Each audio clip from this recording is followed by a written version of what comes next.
Today we're looking at a new topic. We're looking at Brexit. I thought we'd do this topic just because there's a lot of vocabulary which will repeat from former episodes of the vocabulary series, like politics and also cause and effect.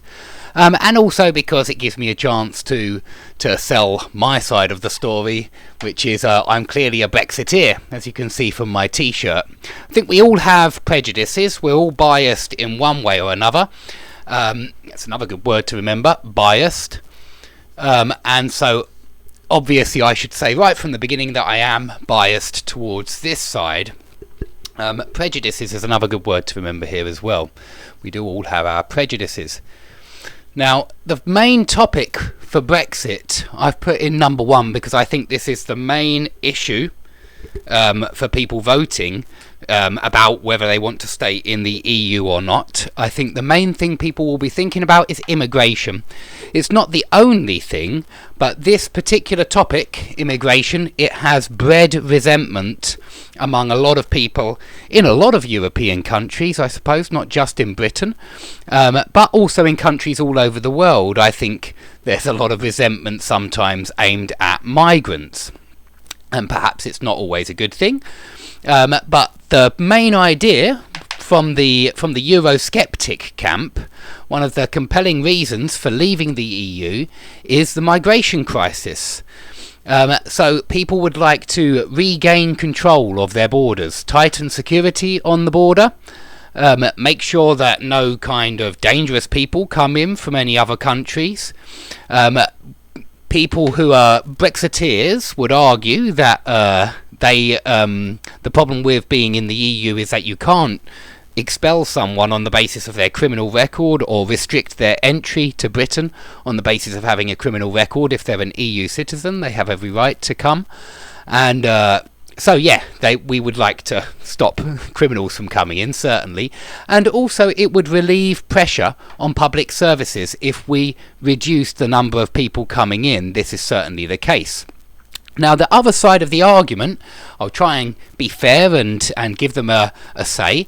They would claim that EU migrants are beneficial and generate wealth. They put more in than they take out. And I think this is very true about migrants. I want to be fair, and it's true that a lot of migrants are absolutely beneficial and generate wealth. I was a migrant myself for some time. I lived in another country, and so I understand that I've got nothing but respect for somebody who makes the effort to come to another country and works hard and does their best to get on well in that place, which would include adapting to a certain extent. And so I have some sympathy for this argument.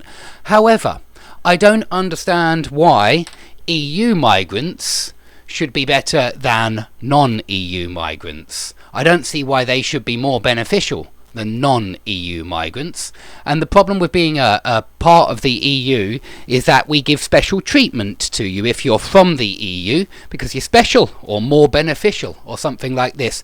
And I think that's ridiculous. We should have an equal system for people whether they're from the EU or from outside of the EU.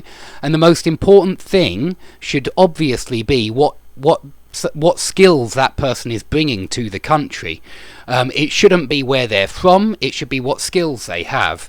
And that's why, at least one reason why I don't appreciate or I don't want to be part of the EU.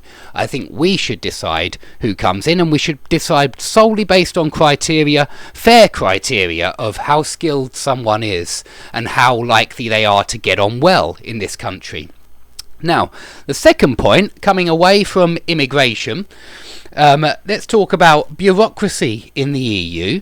A lot of people in England would claim that there is far too much bureaucracy, that businesses aren't able to thrive in the EU, and from a personal note, I have to say that there is very little bureaucracy setting up your own business in the UK. It was certainly easier than when I was abroad, and I wasn't in the EU, I was in Moscow, but it seemed to me there was more bureaucracy there concerning setting up a business.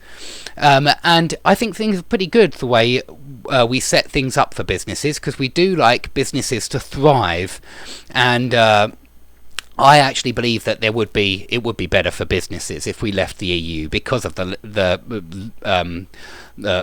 lessening of bureaucracy. We'd also be able to negotiate our own trade deals with other countries instead of simply being a part of a big union and just having to have the same trade deals as the rest of the EU. We'd be able to negotiate our own ones with the rest of the world, and again we could see more equality then concerning trade with the rest of the world, because Europe is only one part of the world, and I don't believe for a second we should only be focused on that part. Of course, the counter-argument from the Remainers would perhaps be that the EU bureaucracy protects employee rights. It protects the rights of the working class, or it protects the rights of the people at the bottom. I think this is very untrue, actually, particularly when it comes to migration, because I believe that a lot of migration to England, it actually benefits people who have businesses. It benefits the owners of businesses because they get a lot of cheap labour. We would say cheap labour. And with cheap labour, it's easier for them to make a profit. But the people at the bottom of the people perhaps in working class positions, they find their wages depressed because as more and more people come in who do the same job, their wages go down. So I actually think for employees, for workers, the EU doesn't help them. I think I think a lot of the EU are champagne socialists, which means that they're socialists, but they're very, very wealthy socialists. And sure, they're in favour of some of the principles of socialism, but whether they live by them is another question. Okay, on to number 3. Independence from the EU will lead to a golden age. Perhaps this isn't entirely true, but I think the Brexiteers like to put forward a positive argument as opposed to the negative one, which I see more often in the newspapers for the Remainers. But the idea that firstly we'll get lower house prices. Now I think both camps are agreed about this, because over here we see the Remainers arguing that it will precipitate a house price crash. It's a good word there from cause and effect. So this will bring about a house price crash.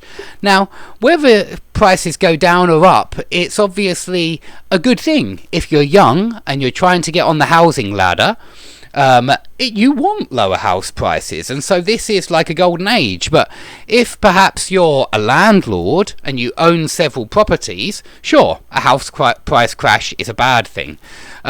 So the same thing could be good or bad for different people, and I like to think that well, it's certainly true that house prices are unbelievably expensive, astronomically expensive at the moment compared to salary, and I feel sorry for people at the bottom who haven't got onto the ladder yet, who want to buy but they're unable to buy because house prices are so unbelievably high. And so if leaving the EU leads to a drop in house prices, I'm all in favour. Even though I'm not a first-time buyer, I'm still in favour. I still think that they're ridiculously expensive and they should be lower. Okay, so I think most of these arguments, I said they were negative. I think that they're fear-mongering, they're scaremongering, which means trying to frighten us with all of the dire consequences which might happen from leaving the EU. So they talk about a house price crash. They also say it could spark off a recession. It could spark off a collapse in the pound. Okay, they've also mentioned that World War III could break out. I think that that's really getting rather far-fetched, rather ridiculous.